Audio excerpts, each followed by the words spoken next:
Thanks for joining this session. My name is Fikri. I work at Voxbone. Voxbone is a cloud communications infrastructure provider. And our core products are virtual phone numbers from over 60 countries and doing voice and messaging on top of those. And at Voxbone, I'm managing our strategic products. This means I'm managing our APIs for any kind of business or a communications platform can interact with our infrastructure. And this also includes me working closely with many different customers in order to understand how they can achieve what they want to accomplish on our platform. Actually, you already heard many very interesting and fascinating use cases for machine learning, dialog flow. Obviously, many things is happening about the technology and software in this industry. However, most of the times when you attempt building such a solution, there are certain question marks in mind, like this is cool, but how do I integrate it on my platform? And that's a tricky question, because it should be the other way around. I have these set of customers, this certain business flow. How do I fix this using this solution? And oftentimes this is related to growing your business and establishing rapid growth, because in today an API economy, everything is rapidly growing, and you need to be able to scale everything from technology to your operations rapidly so you can accommodate that user growth. And that's what I want to talk about today.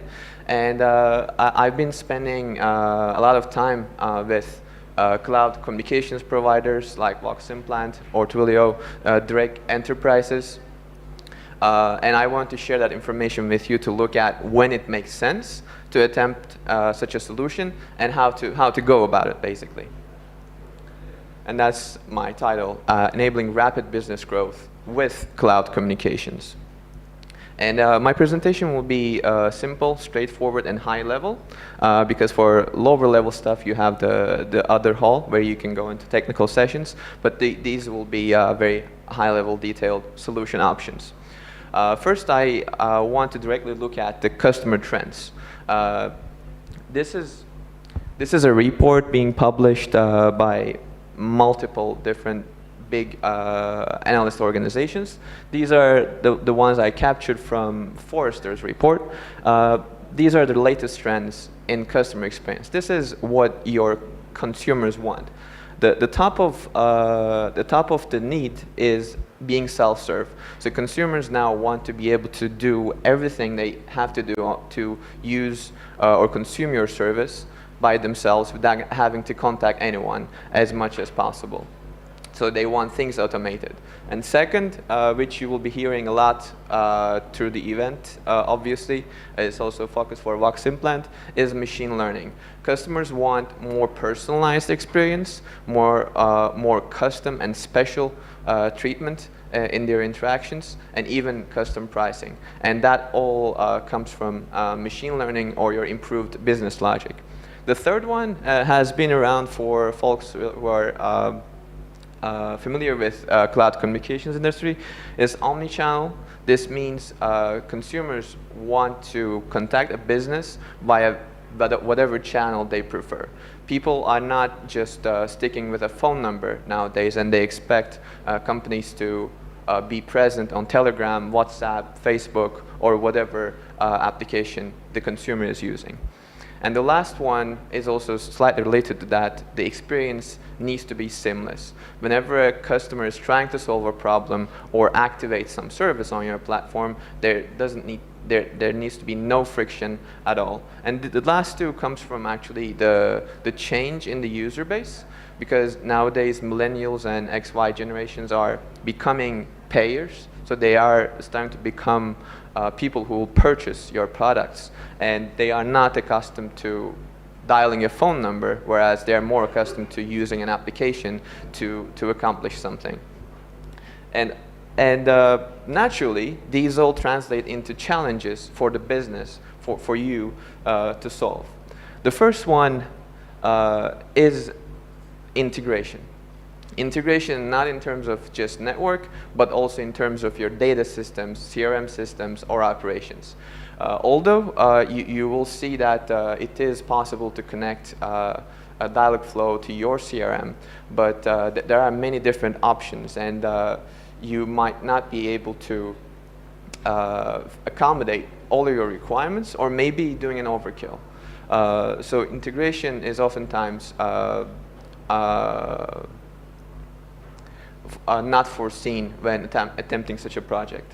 The second consideration is whatever you're building when growing your business into a new market, new user base, new region, any impact on your existing core business should be minimal, so that you can retain your existing customers, do minimal investment, and risk much less things. And the last one is again becoming a priority, especially with the introduction of GDPR this year in Europe.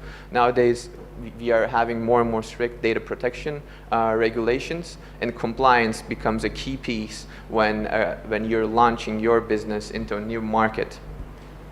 And this is not a nice to have anymore, it's a must have, especially when you're growing anywhere outside the US, where compliance is a bit lighter there. And before we jump into the solutions, there are 4 basic needs in terms of business growth. Obviously, business growth into a new region, new market, new user base requires a lot of other research and foundational work, but in this session we will focus on communications aspects of rapid business growth. First, this is about launching a new business in a new market, new region, or a new user base. So new audience that you previously didn't know or didn't have on the platform. Secondly, we want to have user growth, but we need to be able to accommodate that user growth. We might have a crystal clear, perfect self-service environment, but we also need to have customer support channels and sales channels and that kind of operations streamlined to be able to provide the same experience that we provide to our core customer base.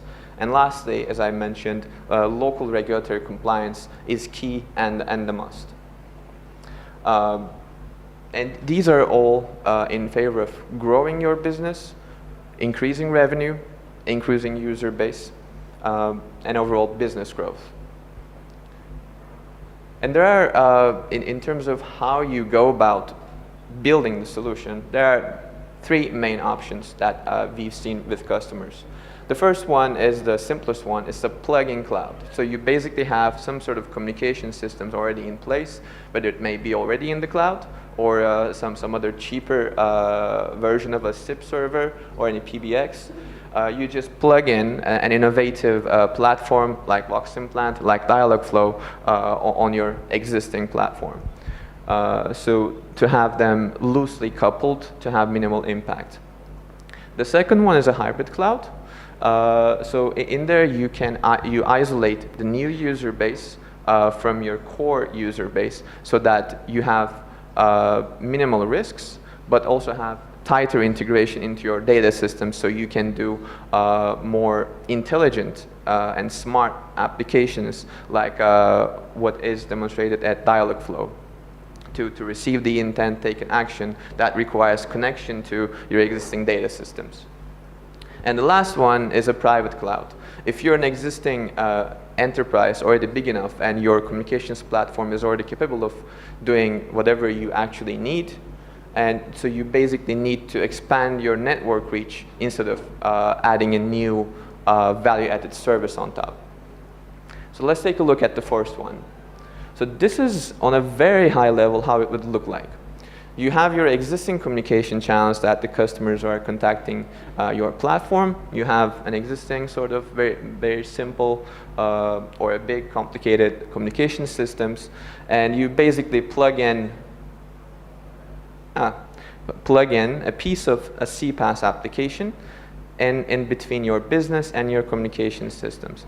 As you can see, the application and the logic happens within the platform, And you might have a bit less control over what happens there than your existing communication systems.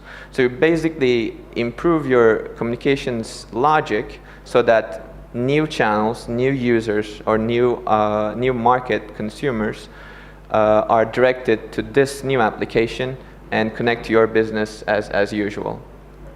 And in a more in-depth review, this allows you to offload some complex applications. For example, you might not need speech-to-text or speech analytics for a certain consumer base, but you may want to use that for a certain age range or another target audience. In here, you can offload without having decoupling. It requires minimal investment, and most of the CPaaS platforms are usage-based. So if you're experimenting with something and prototyping, you have much less costs and development cycles whenever you're attempting to build such a solution. The third one is, to me, a very important one. You have the opportunity to test and iterate over this new innovative solution. This is a new market. This is a new audience that you don't know, so you need to experiment with some basic idea and then iterate over it until you get it right. And in order to accomplish this, you need to pick your communications platform vendor and then interconnect local phone numbers from that market region onto that platform, so you can have access from that consumers to your existing consumer operations. The second one is a hybrid solution. In this scenario, again, we are trying to use the CPaaS platform for the new channels and the new business that we are getting in. But this time, it's a bit coupled with the communication system. So whenever this interaction is coming for the new channels, it goes directly to the new platform and then to your business. In here, you will have more control over whatever the customer is using, whether it may be your app, whether it may be Facebook, Viber, or whatever. You have more control via the communications platform API over the consumer experience, so you can make it more seamless, more straightforward, and more omni-channel and self-service for the consumer. However, this requires a bit tighter integration in terms of data with your communication systems. So at this point, you might want to ask, who is this consumer? What is their account balance? What kind of products do they have? What do they want? And where they're calling from? And most of that information would probably come from your existing systems or logic. So there needs to be some sort of a exchange between these two platforms. That means a tighter coupling. So in this one, you consider these two channels for different use cases. So your existing channels for voice, which is the most preferred way of communication with a business, for your legacy customers, and your new type of customers or your new tier of users can use this new channel for business communications. And the second one, since the voice application and experience is embedded on your application, you will have more opportunity to make the experience better, and then you would use your existing cloud infrastructure provider to carry the calls through. And as a result, it requires moderate initial investment when you're developing and thinking about the data integrations. And you just need to pick the use case and the platform stack. So this is when you're a startup and then you grow your business, you come into the hybrid, and if you're a grown enterprise with an established communications platform, then you become a private cloud. In this scenario, your communication systems cover everything that you need to do. Although it may be in the background using somebody else, your full control is capable enough to do high quality recording, transcription, automated answering, voicemail, whatever you like. And you just basically need to expand your network. You just need local phone numbers and a reliable carrier from another country. And so you basically rely on a cloud communications as a service provider, so CaaS or IaaS as they call it, and then the interactions come into this cloud and then translate into your cloud, where you have full control over everything and have no impact at all and investment on this side. The only integration you need to consider is this arrow right here. So in short, it gives you full control over what happens in the business logic and the communication logic. Systems are loosely coupled. Actually, you just need to set up a SIP trunk or your preferred network connection protocol with the cloud provider to be able to get those new consumers from the new market reach into your business. And lastly, you have a bit more control and transparency over the network quality because you're directly working with an infrastructure provider like Google Cloud, Amazon, or any communications provider out there, or hopefully us. So again, that is easier said than done, but these are the three simple and straightforward, very high level options to grow your business in terms of communications. And I want to close by three final remarks when you're planning a business growth for your startup, for your medium business, or an enterprise. The first one is empathizing with the new user and new market, trying to understand what they actually need differently in terms of communications and customer experience. Second, prototype and test. The cloud platforms where you can build communications applications like Voximplant are very easy to get into and do fast prototyping with. And whenever you're testing new ideas with a new audience that you have no idea of, it's much easier to prototype, test, and then iterate until you come up with the final solution. And third one, don't ever compromise anymore on compliance. So be sure to look at if the provider that you're picking is compliant on the new region that you want to operate with, and if they can offer carrier-grade, enterprise-grade quality for your services. And that's basically all I want to talk about today. And I'd be happy to answer any questions.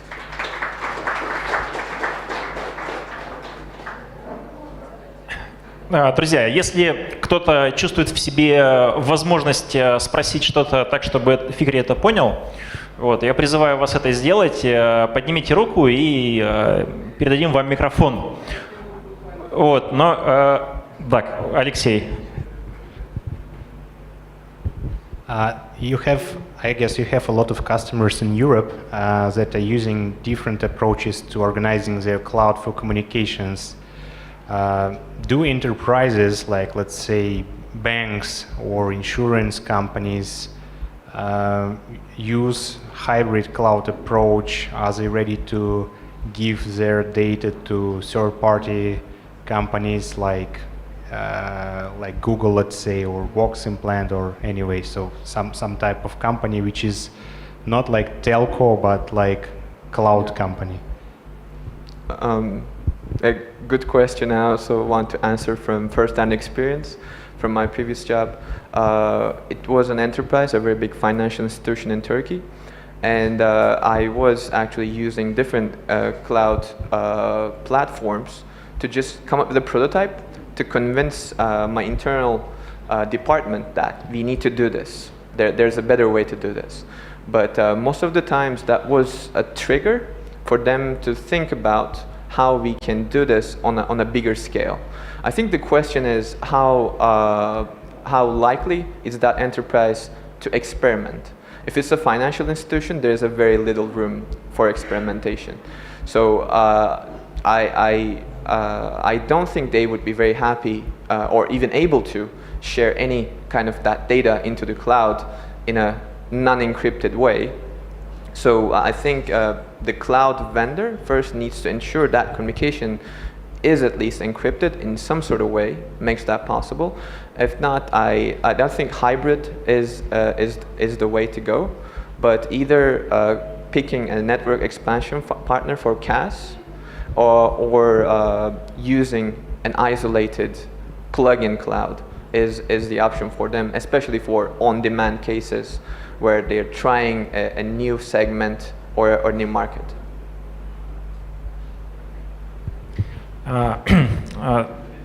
Ну, не знаю, как для вас, лично для меня выступление было скрытой рекламой курсов Skyeng, спикер, от которых сегодня будет тоже здесь выступать. Вот, давайте скажем большое спасибо Fikri и пригласим на сцену следующего спикера. Thanks. Спасибо большое.